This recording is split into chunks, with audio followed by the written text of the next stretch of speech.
Әли тыныш кітап оқығанды ұнататын 5-ші сынып оқушысы еді. Ол сабақты жақсы оқитын, бірақ көп сөйлей бермейтін, сәл тұйықтау болатын. Сол себепті кейбір сыныптастары оны жиі мазақ ететін.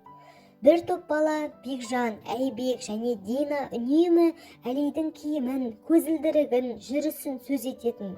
Кейде партасынан заттарын лақтырып, оқымысты көжек деп келмеждейтін. Әли бәрін ішке жинай берді.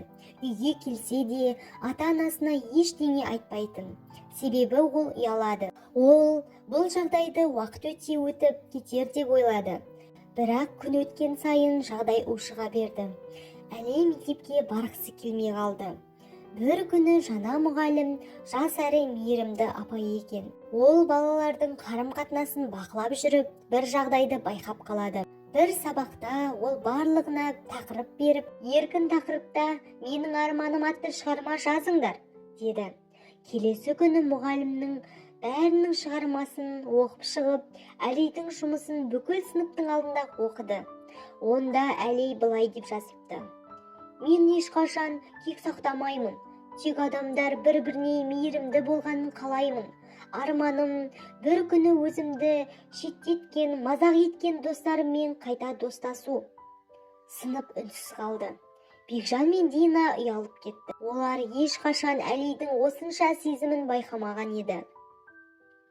Мұғалім тұрып былай деді: Әли ешкімге жамандық жасаған жоқ, бірақ ол көп күн бойы мазақ пен қорлауға шыдап келді.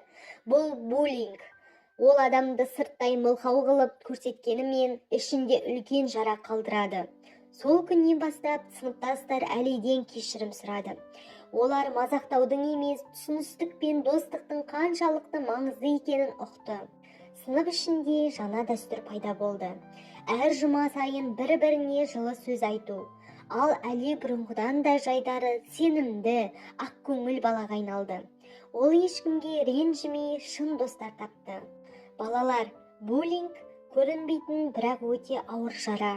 Мазақ ету, күлу емес, қорлау. Үнсіз жүргендерде көп нәрсе сезінеді. Дос болу мейірімді жүректен басталады. Кешірім мен түсіністік шын батырлық.